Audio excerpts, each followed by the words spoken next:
Do you remember when we celebrated the baptism of Jesus? That was way back in January. Cold and snowy.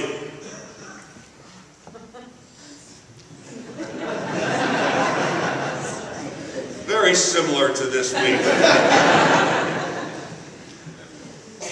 But we heard the story when Jesus was down by the river.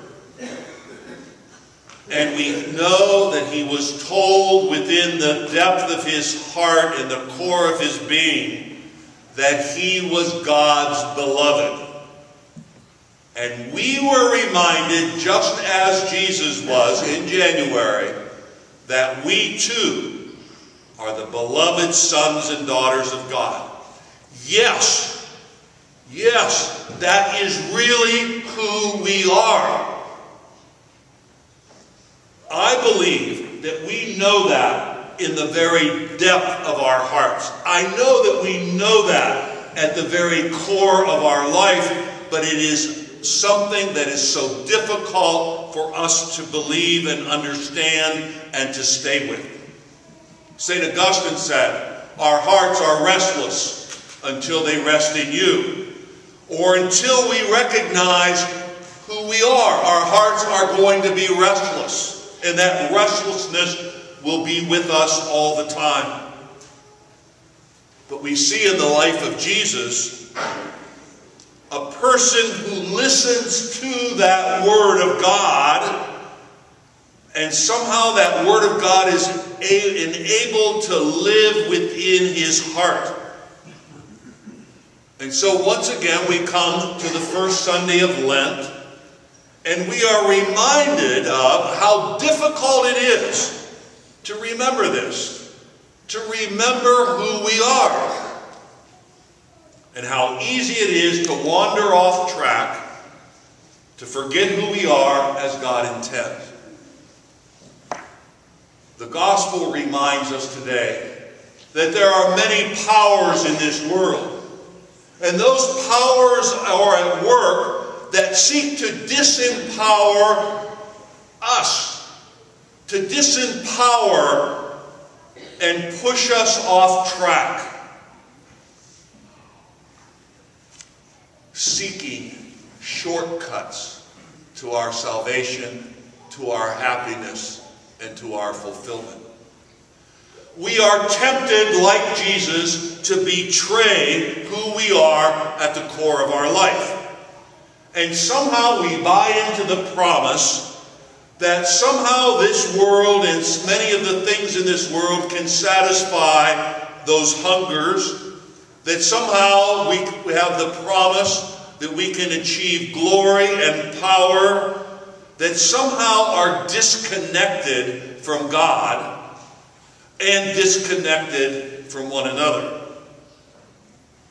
Just like Jesus, we are tempted to use our powers, our talents, our gifts for our own limited focus, for ourselves alone. Now, if we listen to the gospel, Jesus says no. Jesus says no to anything that would separate him from who he really is. He says no to anything who will separate him from his mission, from his life, from the love of God, and from his brothers and sisters. There's an absolute no. So here we have 40 days. 40 days to make a decision. But we need to ask ourselves some questions. What is it that we hunger for the most?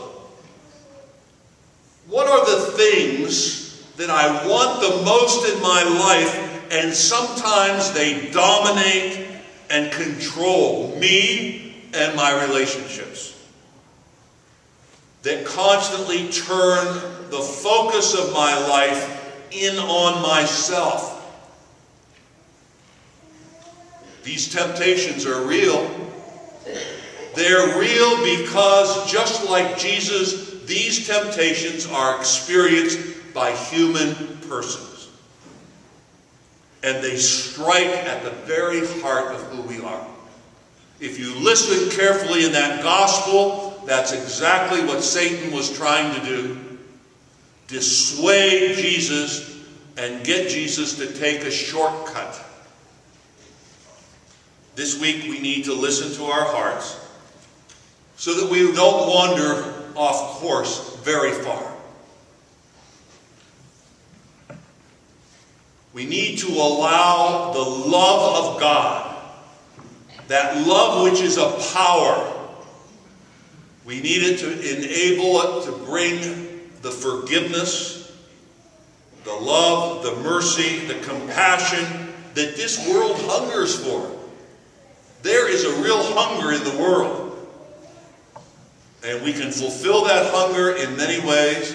We can fulfill that hunger with a lot of shortcuts. But we know above all else that if we allow God into our life, somehow God will enable us to be connected with each other. So the big question is, this week, will we have the courage to say no? No to the shortcuts that will pull us off track. No to all those things that somehow will cause us to forget who we really are. God bless you.